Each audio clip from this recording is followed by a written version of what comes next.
Fred Savard avec vous pour ce 30e épisode de la balado. Très heureux de vous retrouver et de retrouver des gens que vous avez, en partie des gens que vous avez déjà entendus plus tôt cette saison. Vous vous rappelez de cet épisode sur les perturbateurs endocriniens où, après avoir fini d'écouter l'épisode, beaucoup d'entre vous, dont moi, on est allé mettre au recyclage nos plats de plastique et on a détruit nos micro-ondes.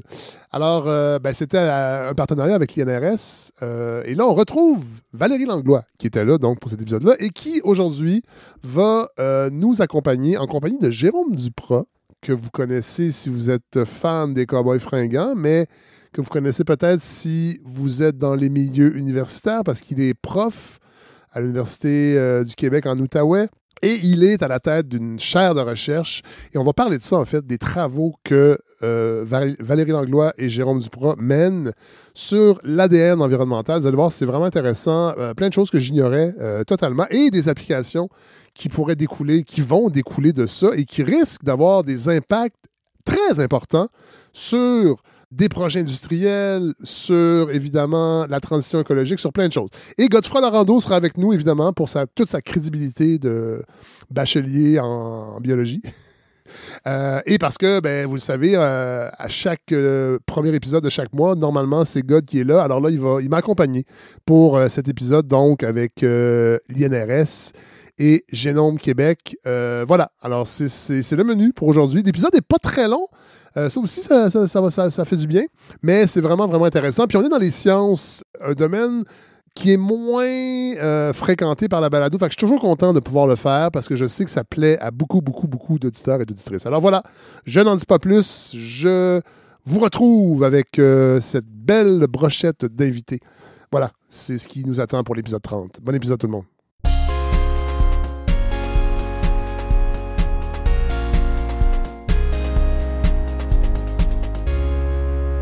Bonjour! Valérie Langlois, encore à la balado? Et oui, ça me fait plaisir de revenir. Ben oui, je sais, vous savez, vous payez très cher pour être ici. Hey, non, Pour c'est faire donné. de la mobilisation de connaissances. Absolument, non, c'est un bon prix. Ça a été tout un succès la dernière fois avec les perturbateurs. Oui, je vous le dis. Beaucoup de beaux commentaires. Et là, on accueille Jérôme. Salut. Jérôme Duprat. Oui. Très content que vous soyez là. Pareillement. On vous présente comment aujourd'hui? Je suis oui, professeur à l'Université du Québec en Outaouais et je suis titulaire d'une chaire de recherche en économie écologique. En économie écologique. Oui, comment bien se développer, créer de la richesse, mais en respectant la biosphère, la justice inter-transgénérationnelle. OK. Ça fait beaucoup de buzzwords, ça, dans une phrase. Oui. Exactement, c'est pour ça que j'ai une chaire. Il est bien assis dessus. À la maison, on prend des notes. Et vous, Valérie, on vous présente comment? Oui, moi aussi, j'ai une chaire de recherche du Canada en éco-toxicogénomique et perturbateurs endocriniens. Et là, aujourd'hui, on parle de quoi? Aujourd'hui, on parle d'ADN environnemental. Oh. On parle de biodiversité. Est-ce que c'est un concept nouveau? L'ADN environnemental? C'est pas nouveau, mais c'est de plus en plus étudié. Et puis, avec la COP 15 qu'on parlera tantôt, ça devient des outils très importants pour pouvoir faire le monitoring de la biodiversité là, au Canada et ailleurs. Puis, on est en train de développer comme des kits qui sont plus robustes. Alors, c'est pour ça qu'on en parle aujourd'hui. C'est le projet iTrack DNA? Oui, c'est ça. C'est un projet de plusieurs millions qu'on a reçu de Génome Canada, Génome Québec et Génome Colombie-Britannique de 12 millions pour un projet de 4 ans afin de développer, des kits, des outils en biologie moléculaire pour pouvoir caractériser, évaluer quelle espèce vit dans quel écosystème et ça seulement en prenant par exemple un verre d'eau dans un lac. Oui. On est capable de tout enlever l'ADN qu'il contient. Puis après ça, je suis capable de dire, il y a de l'esturgeon jaune ici, il y a du caribou, il y a de l'orignal, etc., etc. Fait que c'est quand même un outil qui est fort robuste, qui est puissant, mais jusqu'à maintenant, les gouvernements n'utilisent pas encore beaucoup parce qu'il y a trop de limites là encore dans la qualité des tests. Fait que là, nous, c'est pour ça qu'on a eu ce financement-là pour pouvoir créer des tests qui sont robustes pour qu'on puisse se fier dessus, puis les résultats obtenus, ils n'ont pas de faux négatifs. Godefroy Larando, est-ce que je vous ai présenté? Je sais pas, c'est vrai. Je pense pas. Mais vous êtes là pour ça parce que je suis déjà largué. Je suis déjà largué. Mais je n'ai pas de chaire de recherche. Non, mais vous avez une formation scientifique. Absolument. Que parfois, vous Sortez. Oui, je brandis Pour être crédible. quand ça me convient. Mais ça me fait penser, dans le fond, à quel point d'aller pêcher des esturgeons pendant des semaines pour voir s'il y en a dans un lac, c'est tellement plus compliqué que d'aller simplement échantillonner de l'eau. Ça me fait penser, moi, aux démarches qui avaient été faites pendant la COVID pour aller échantillonner les eaux usées dans les villes, finalement. Plutôt que d'aller voir les espèces elles-mêmes, on va voir des traces d'ADN de ces mêmes espèces-là. C'est ça, c'est exactement le même concept. Et on sauve, j'imagine qu'on est beaucoup plus efficace grâce à ce genre d'outils-là qui n'existaient pas encore. Ben, c'est, comme je te dis, là, je pense que ça existait, mais c'était plus dans les laboratoires de recherche encore. Je veux dire, c'est pas encore des consultants qui vont vouloir, qui vont pouvoir faire ça, ces analyses-là. C'est pas que c'est trop nouveau, mais c'est trop nouveau pour la population, par exemple. Mais au niveau... C'est pour ça que je disais tantôt, ça me semble, parce que je n'ai jamais entendu parler, mais bon, en même temps, je suis pas dans le milieu, puis qui suis-je pour prétendre que, vu que je n'ai pas entendu parler... Savard. Non, mais je pensais pas qu'il y avait... En fait, je pensais pas que l'environnement avait un ADN. Oui. Non, c'est super intéressant. Ben oui, mais quand tu y penses, nous, on perd nos cheveux, on perd notre peau, on perd nos ongles puis tout ça. Mais c'est la même chose pour tous les animaux. Ils font des cacas, des pipis. Ben oui. Oui, les poissons font des cacas dans l'eau, par exemple. Oui. Et puis, ils vont libérer comme ça leurs cellules mortes. Puis dans leurs cellules mortes, bien, on va avoir l'ADN. Même si la cellule est morte, l'ADN, elle se préserve encore. Puis après ça, on est capable de collecter ça. Puis c'est ça, il faut des outils super précis. Mais c'est ça, on est rendu là dans la technologie. En biologie moléculaire, on peut trouver l'ADN d'une espèce parmi toutes celles qui nous intéressent. Corrigez-moi. Oui. Puis là, peut-être qu'on va trop creux, Fred. Non, on va jamais trop creux. C'est ça que je me disais. Mais est-ce que ça veut dire que toutes ces espèces-là, il faut les avoir caractérisées une première fois indépendamment? Très bonne question, absolument. C'est ça l'affaire. C'est une des limites. C'est une des limites actuellement, là.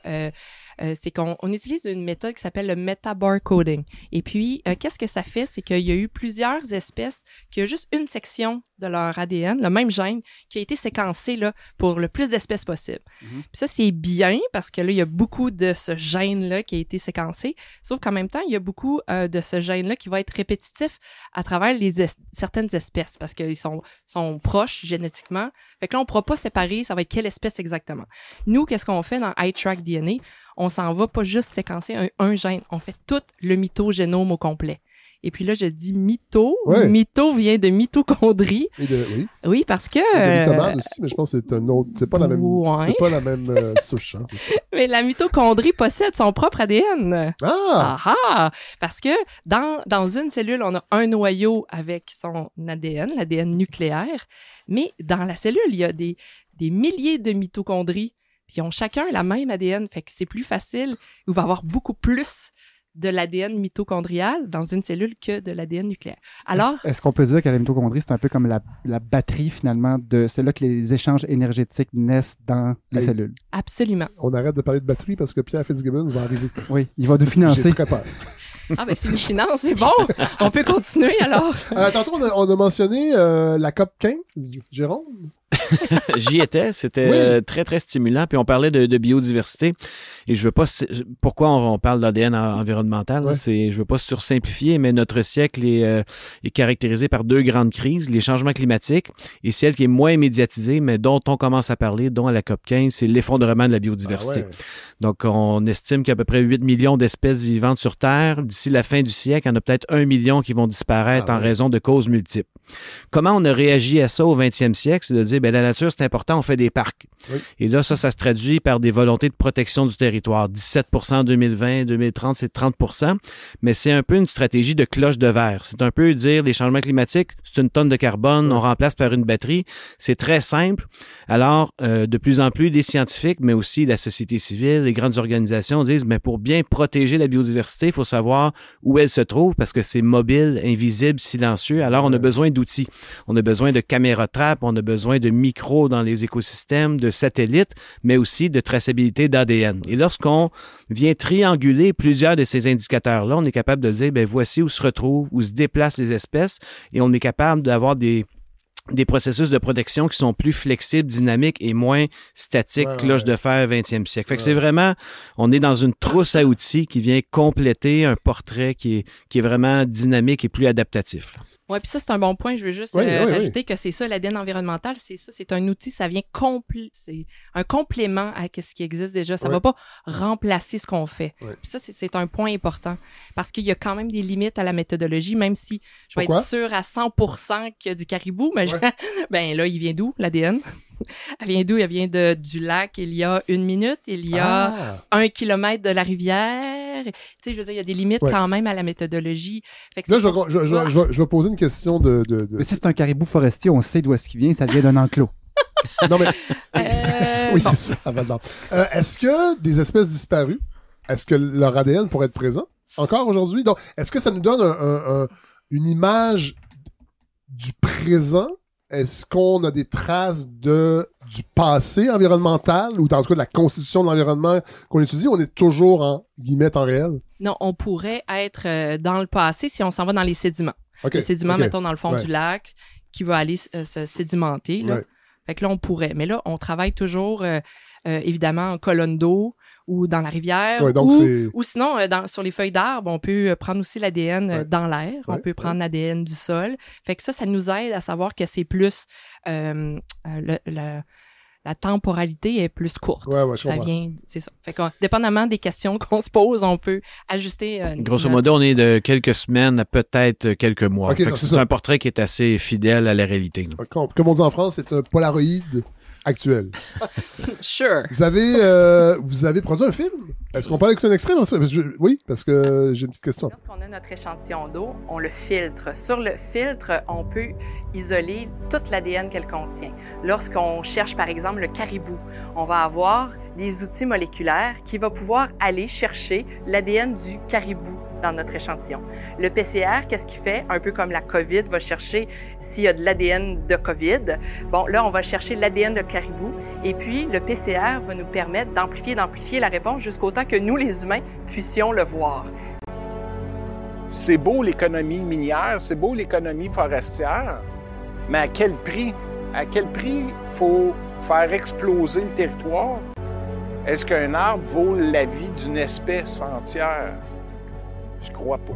Jérôme Duprat, en tout début dans votre présentation, vous parliez d'économie. À qui, comme ce film-là, se destine à qui? L'intention, c'était vraiment d'expliquer en 7 minutes qu'est-ce qu'est l'ADN environnemental, comment on la mesure, puis à quoi ça peut nous servir. Par exemple, puis l'exemple qui a été le portrait dans le petit film, c'est par exemple si on a une mine qui va se construire, on pourrait utiliser l'ADN environnemental avant qu'elle se construise.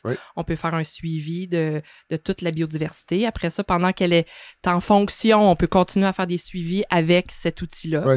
Puis lorsqu'elle ferme, on peut continuer à voir. Fait que ça peut nous permettre de réaliser si on est en perte de biodiversité, si on est en changement. C'est plus dans ce sens. Je veux dire, moi, une société, c'est une question d'arbitrage. On a besoin de se développer. On veut de l'industrie forestière, on veut de l'agriculture, on veut du développement résidentiel, on veut conserver nos écosystèmes. Et présentement, on navigue à l'aveugle parce qu'on connaît très, très mal notre territoire. Puis, un bon exemple, c'est la filière batterie. On parlait de batterie tout à l'heure, mais le projet Nordvolt, c'est le premier de 46 de ces projets de la filière. Puis là, on le met sur un site dont on connaît très mal la caractérisation écologique, l'importance du positionnement dans l'espace. Quand on parle de la connectivité écologique à Montérégie, qu'est-ce que ce site-là va faire?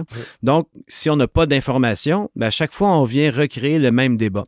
Et là, je dis pas que c'est pas un procès sur la filière batterie, mais la transparence et la connaissance du territoire vient faire en sorte qu'on est en train d'opposer écologie et économie.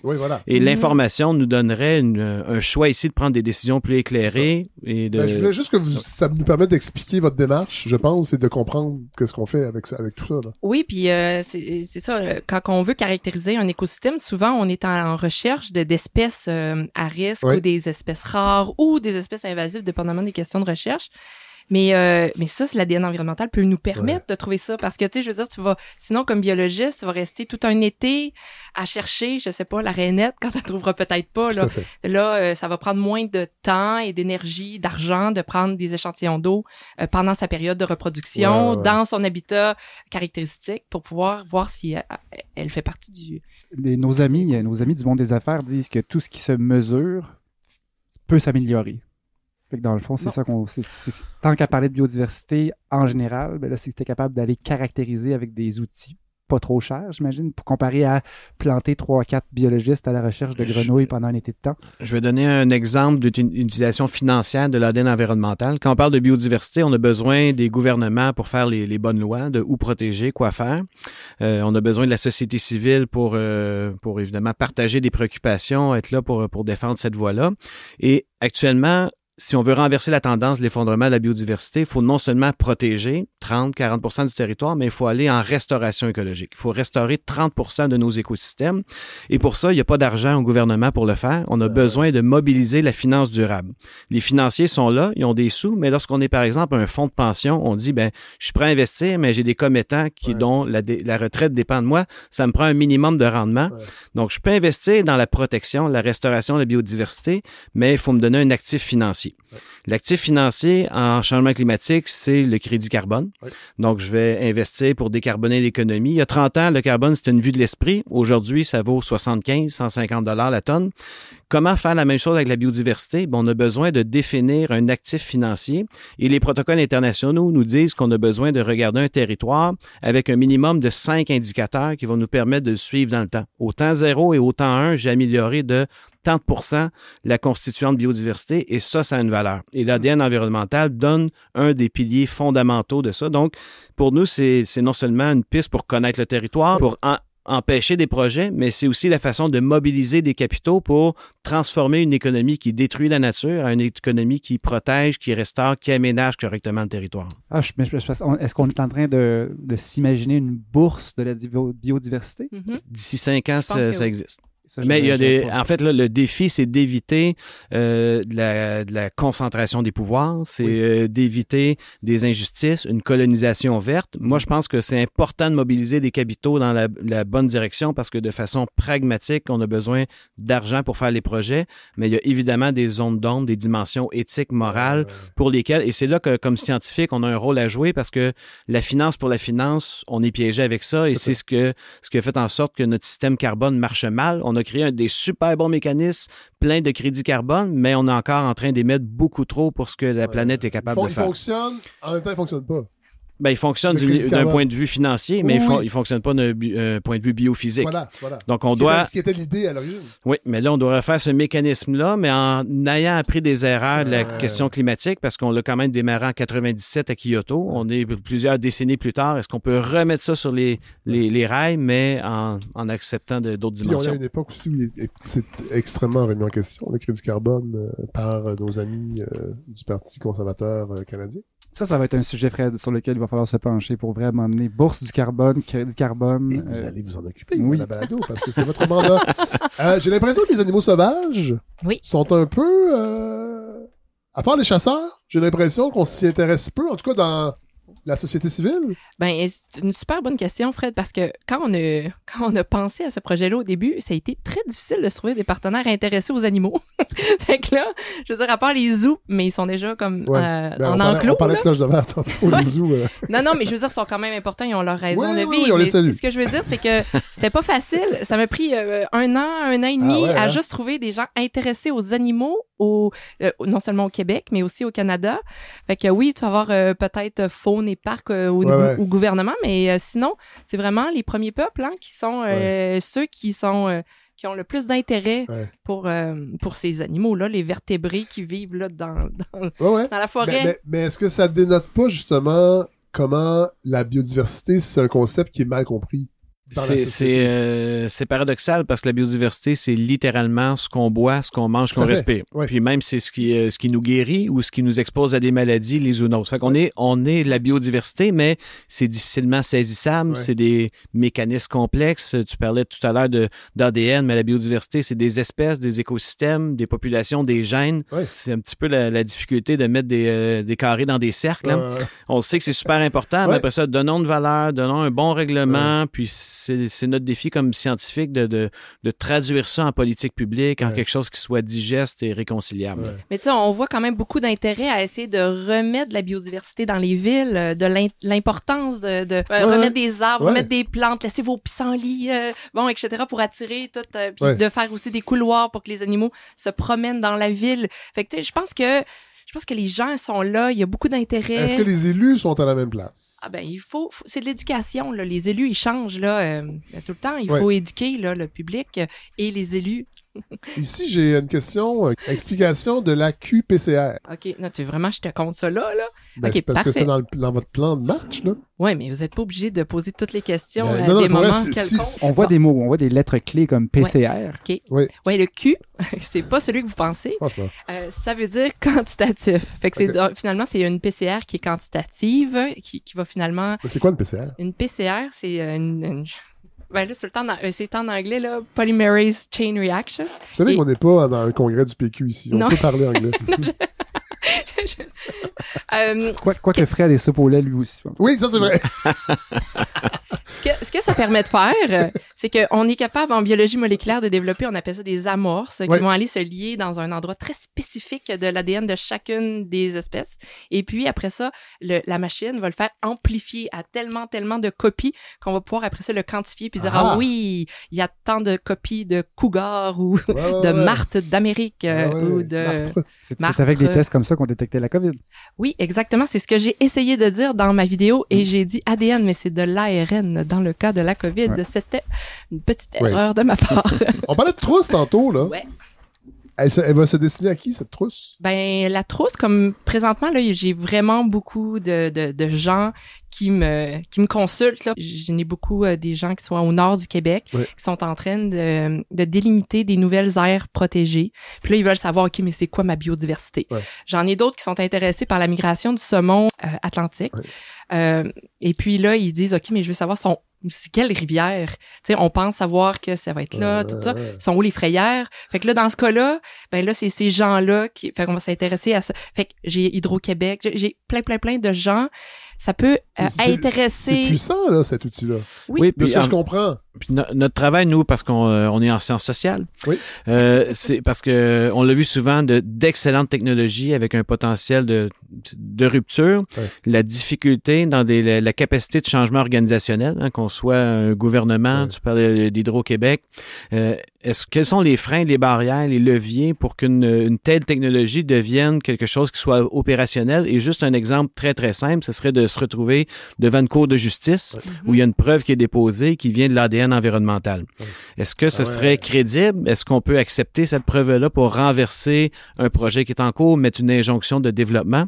Alors, ça a été un élément essentiel de notre projet. On a divisé le projet en 4 activités et il y en a une qui est destinée à la standardisation du processus. Et ça, c'est une première dans le monde. Au niveau canadien, il y a le CSA, un organisme indépendant qui va prendre toutes les procédures, protocoles pour s'assurer que lorsqu'on vient déployer cette technologie-là, ben, on respecte une telle séquence qui soit par la suite standardisée, représentative et qui soit autorisée. Oui, parce que vous pouvez vous imaginer que quelqu'un qui veut pas trouver une certaine espèce dans un certain territoire ne pourrait ne pas le trouver. Parce qu'il veut que son projet aille de l'avant. Ah, ben là, c'est ça. Donc, on nomme personne. Non, mais ce que je veux dire, c'est pour ça que c'est important que comme Jérôme le dit, que les trousses, que le protocole soit standardisé. Surtout si on s'en va en cours. Fait que, au niveau, tu sais, du braconnage, c'est déjà utilisé, ça. On prend, par exemple, une chaudière, là, derrière un coffre d'auto. Ils vont prendre de l'eau pour voir après ça, c'est quoi les poissons qu'il y a eu là-dedans ou quelle bête. Ou les sortes de bière. Ben là, l'ADN, la bière, OK. Est-ce qu'on pourrait penser que... Là, j'envoie des questions à la volée, là, que cette procédure puisse permettre éventuellement qu'on légifère sur la biodiversité, qu'on puisse donner des outils à des territoires, des États, des villes pour légiférer, en fait, ça devient un outil juridique pour favoriser la biodiversité? Oui, un exemple très, très simple, ce serait le développement d'un territoire donné, sud du Québec, nord du Québec. Aujourd'hui, la preuve doit être faite par un promoteur, là, une évaluation environnementale, une évaluation d'impact. Donc, je fais ce projet routier de barrage, je vais impacter telle espèce. Le fardeau est sur le promoteur de montrer quels sont ces impacts-là. Avec l'ADN environnemental et d'autres technologies, on pourrait renverser complètement le fardeau de la preuve en disant, ben voici sur ce territoire, nous avons montré qu'il y a telle espèce à tel endroit, donc votre projet, de facto, va impacter de telle manière, on le refuse, on demande des aides-ménagements, etc. Donc, c'est de la législation, mais c'est un regard complètement nouveau sur le territoire. Aujourd'hui, on est obligé d'y aller un petit peu à la loupe, au cas par cas, avec des outils de systématisation et les données satellitaires. Il y a plein d'autres méthodes comme ça qui pourraient compléter. On pourrait avoir un vrai observatoire territorial, un observatoire de la biodiversité, de nos forêts, qui dirait, ben voici des écosystèmes qui sont pas en santé, qu'il faut restaurer. Voici des zones qu'on peut dédier au développement parce qu'on concentre des activités à certains endroits.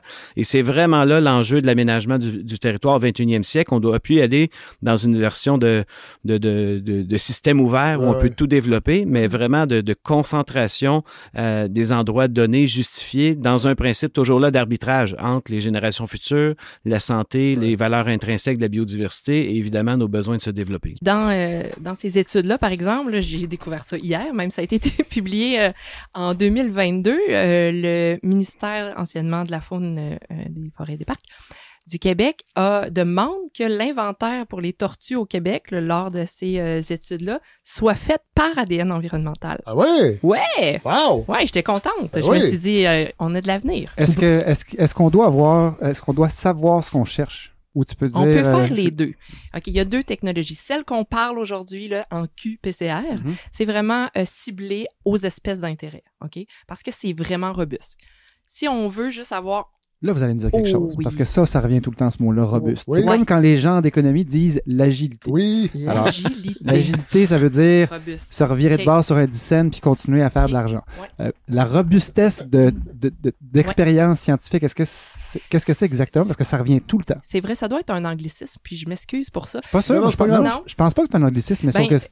Ce serait, moi je dirais que c'est là qu'on aurait le moins de faux positifs, le moins de faux négatifs. Là. Nous, on n'est jamais sûr à 100% de rien, mais là, on est sûr à le plus pourcentage possible. C'est très précis. En anglais, ils disent robuste. En fait, c'est précis et c'est précis à chaque fois. C'est que les chances que ce soit précis à chaque fois sont très élevées. C'est ça, exactement. Tandis que l'autre méthode, qui est le metabar coding, là, c'est plus un fishing expedition, OK? Où ce que là, on va prendre un vague d'eau. Ça, je pense que c'est un anglicisme.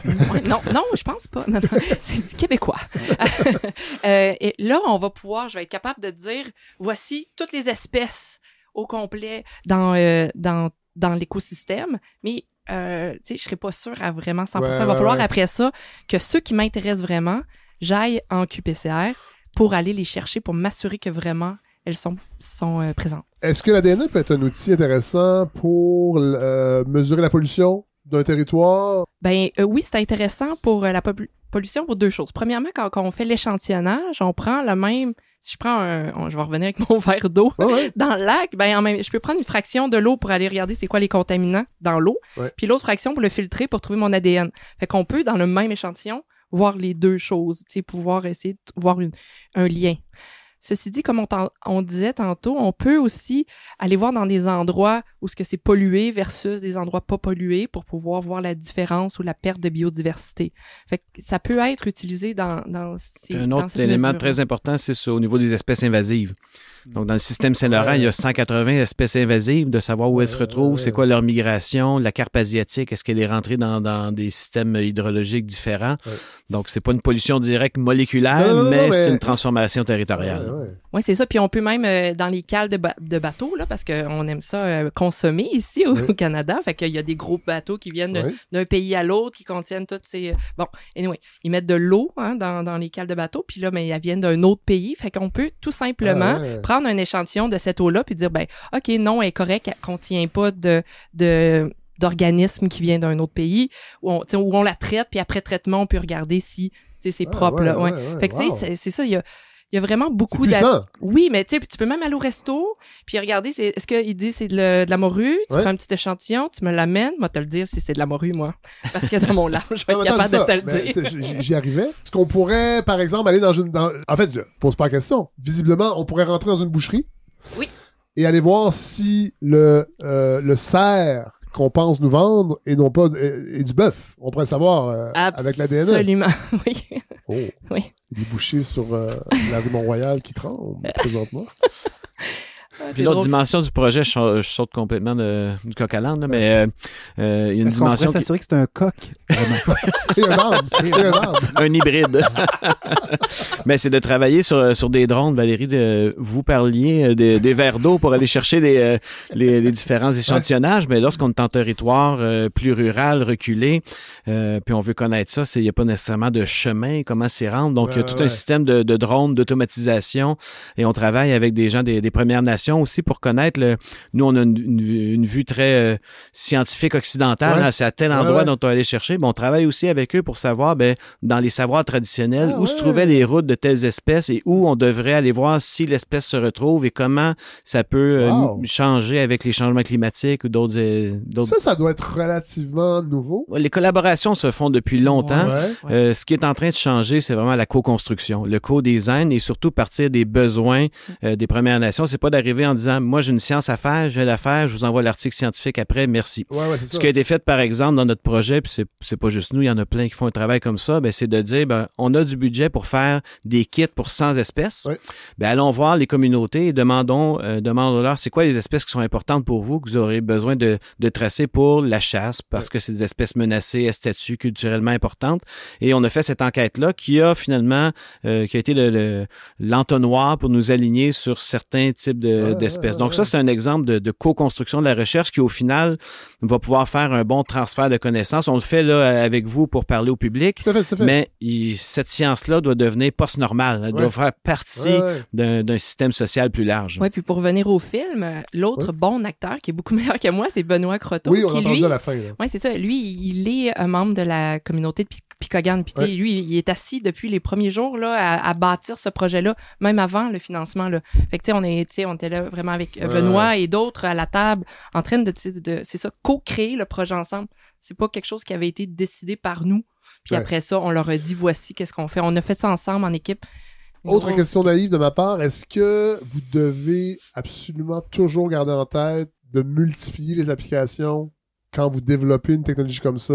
On parlait tantôt de dépister les possibles fraudes, le braconnage, tout ça. Est-ce que ça fait partie de votre travail pour vous assurer que le projet va être bien financé comme il le mérite et qu'il va avoir la réception qu'il mérite? Peut-être au début, il a fallu qu'on fasse ce travail-là pour pouvoir trouver des partenaires, pour pouvoir le commencer. Mais maintenant, une fois qu'on a les sous pour faire le kit, je vais prendre, je sais pas, je cherche tout le temps les poissons, mais j'ai tout le temps l'esturgeon qui vient en tête, je sais pas pourquoi. La perche chaude. Perche chaude, oui, perche chaude, on le fait. Perche chaude que j'adorais manger jeune en pêche à la glace et qui n'existe à peu près plus. Ben non, la perche chaude, il y en a. Il y en a partout. Moi, en tout cas, mes kits d'ADN me disent qu'il y en a beaucoup. Fait que, peut-être que tu voulais dire le doré jaune. Non, la perche chaude. Okay. Oui, mais on pêchait à la pêche à glace. Ouais. Mais est-ce qu'on peut se faire un filet de ADN? Un filet.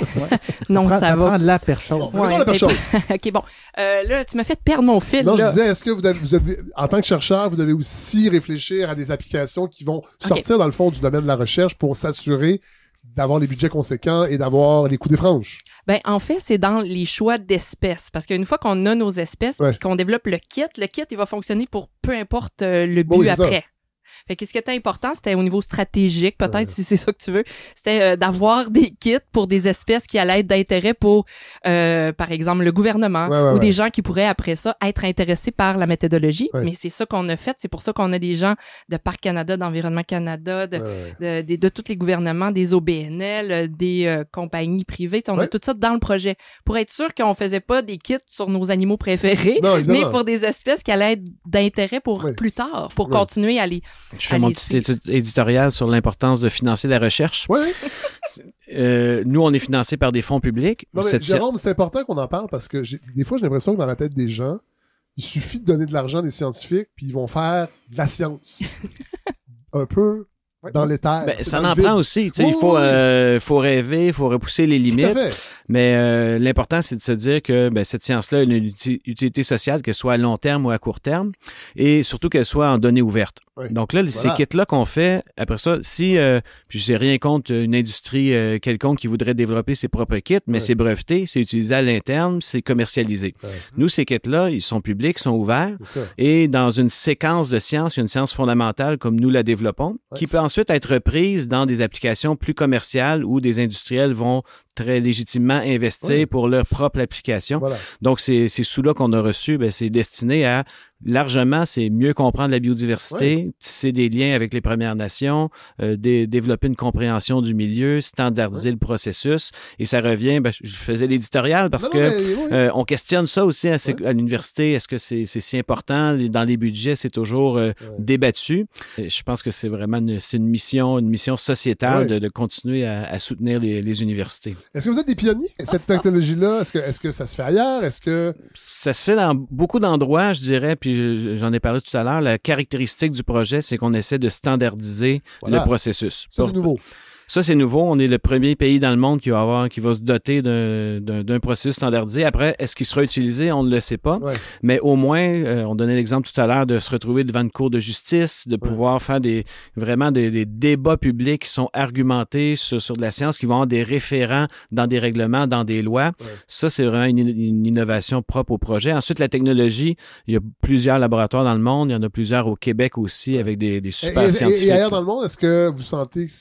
J'imagine que vous parlez entre vous. Vous avez des lieux, vous sentez un intérêt ou on observe ce qui est en train de se passer parce qu'il y a quelque chose d'intéressant là-dedans dans la standardisation, entre autres? Oui, absolument. Puis garde, je m'en vais en Espagne la semaine prochaine, dans 10 jours, pour aller justement enseigner tout ce qu'on tout ce qu'on a fait là, dans les 3 dernières années déjà du projet. On a créé aussi un cours, on n'en a pas parlé, mais on a toute une on peut le faire, aussi une partie de certification où on a développé, c'est ça, un cours à différents volets, mettons. Qui se destine à qui? Que ce soit les gens qui vont juste échantillonner sur le terrain, voici toute la méthodologie. Les gens qui vont analyser dans le laboratoire, voici toute la méthodologie. Les gens qui vont juste recevoir les données. Qu'est-ce que je fais, moi, avec non, présence, absence? Bon, OK, ben là, on va montrer. Puis après ça, les gens qui sont plus en gestion, c'est comment ça coûte, comment on gère ça. Fait qu'on a comme différents volets qu'on a construits. Puis là, c'est ça, je vais à Séville donner un cours où on a plein de gens à l'international se sont inscrits. On va donner le cours. On l'a donné l'année passée aussi à Dublin. Moi, j'ai hérité de la conférence à Drummond dans 10 jours. C'est ça. On voit la dynamique dans le projet. C'est ça. C'est votre bilan carbone est pas mal meilleur. Exact. Je vais en basic. C'est ça. Oui, c'est sûr qu'on peut pas réussir à tout être bon partout. Non. Ouais. Quand vous parlez de standardisation, est-ce qu'en réalité, on s'en va vous viser une espèce de saut pour dire voici, telle recherche a été faite avec la méthode ISO, je sais pas quoi? Ou est-ce que c'est ça qu'on a en tête quand on parle de standardisation? Le CSE, là, ça, c'est ceux qui font les normes pour nos réfrigérateurs, puis pour tout. Fait que c'est avec eux qu'on travaille.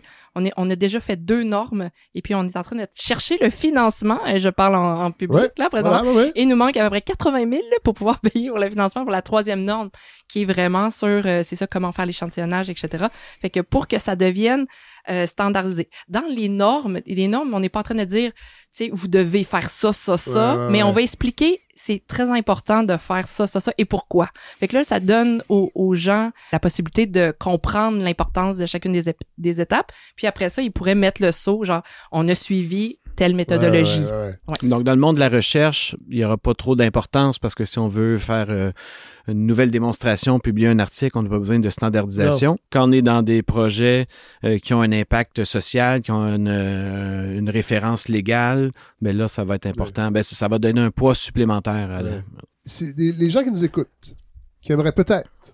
Yes. Pourrait-il échantillonner? Absolument, oui, on peut faire ça. Là, comme je vous le disais, on en a plusieurs. Non, mais il y a des gens qui nous écoute, ça peut être des élus de municipalités, de villages, de territoires ruraux, whatever. Là. Est-ce qu'on peut aller sur le panier bleu et en acheter?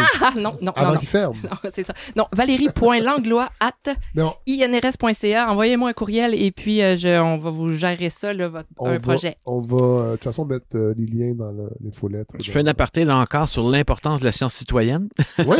C'est bon. Non, ça. mais il y a quelques années, des collègues avaient lancé un projet Adopte un lac. C'était pour monitorer les algues bleues et vertes dans les plans d'eau du Québec parce qu'il n'y a pas de capacité gouvernementale. On n'est pas capable de savoir quels lacs sont affectés ou non. Donc, on a besoin des gens qui sont près qui étaient près de ces lacs-là pour recevoir un petit kit par la poste pour prendre l'échantillon d'eau, l'envoyer au laboratoire. Donc, c'est vraiment c'est des mains, des bras qui sont capables d'aider à connaître le territoire. Fait que c'est vrai. C'est essentiel. On peut parler de drones, là, c'est beau de la technologie, mais au final, c'est vraiment les experts du terrain, ce sont des gens qui l'habitent. Là. Voilà. Hey, je pense que... J'ai une question, Fred, vous couperez ou pas? Je vais l'enlever, ça. Tu m'énerves. Est-ce que vous imaginez un futur prochain dans lequel il y aurait... Sans animaux, des traces, des traces de vos travaux dans les nouvelles, dans ce qu'on regarde aux nouvelles? Là, en ce moment, on en parle, c'est en laboratoire. Vous pensez à de la standardisation, il y a des congrès, mais est-ce qu'on peut s'imaginer que notre public, ceux qui écoutent la balado, puissent, aux nouvelles, voir des traces de cette science? Oui, j'en parlais tout à l'heure, la filière batterie Nordvolt, on déchire nos chemises sur la place publique pour le petit blongeau, des questions de biodiversité.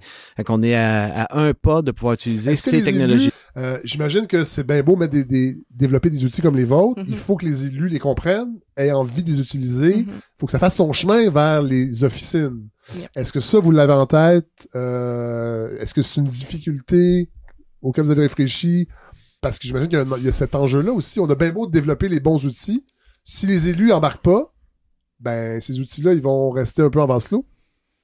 Ben, en tout cas, je peux te dire que c'est ça, environnement, au ministère de l'Environnement, le Faune Parc du Québec, ils sont en train d'utiliser ça. Ils sont au courant. Puis on travaille ensemble pour justement que ça devienne de plus en plus inclus là, dans les études de cas ou peu importe. Là, parce que je pense à Nordvolt qu'il y a quand même une dimension politique qui, des fois, escamote souvent.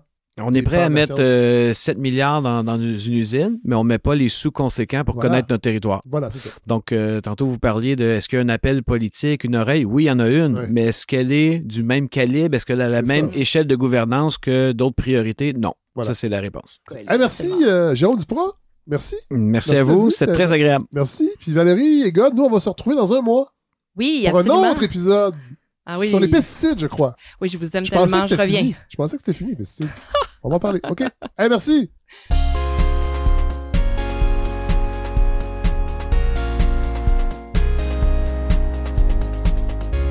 Alors, grand merci à Valérie Langlois. Encore une fois, un épisode passionnant. Merci à Godefroy Dorando. Merci à Jérôme Duprat. On s'était croisés quelques fois dans mon ancienne vie de Zapartis, dans des spectacles bénéfices, mais j'avais jamais rencontré encore le scientifique.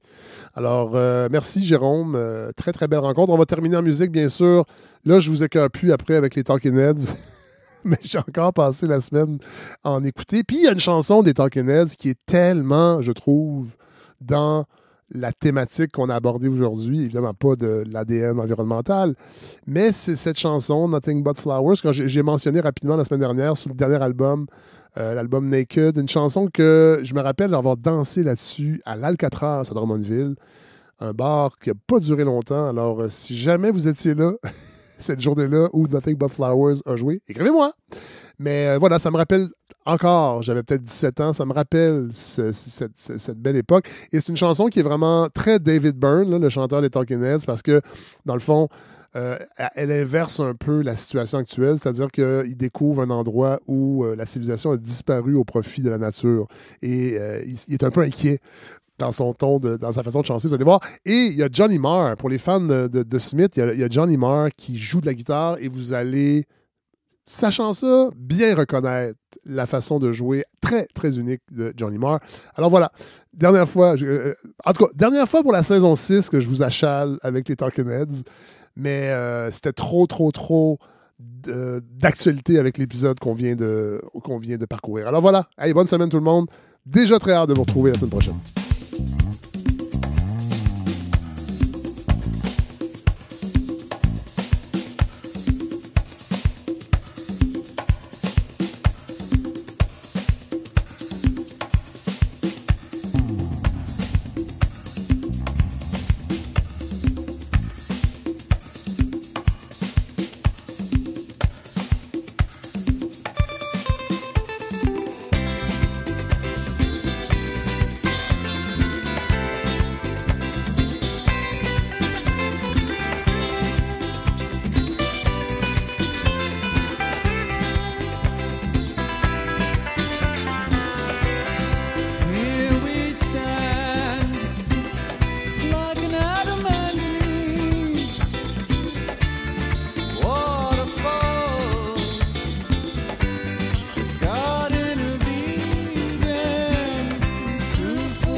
got it, you got it.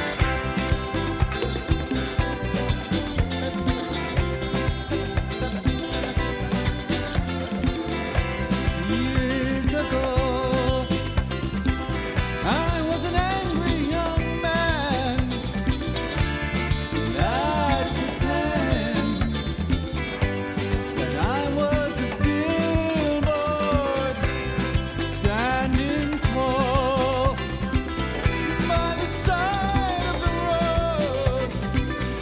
I fell in love with the beautiful highway. This used to be real estate, now it's only fields and trees. Where is the town now?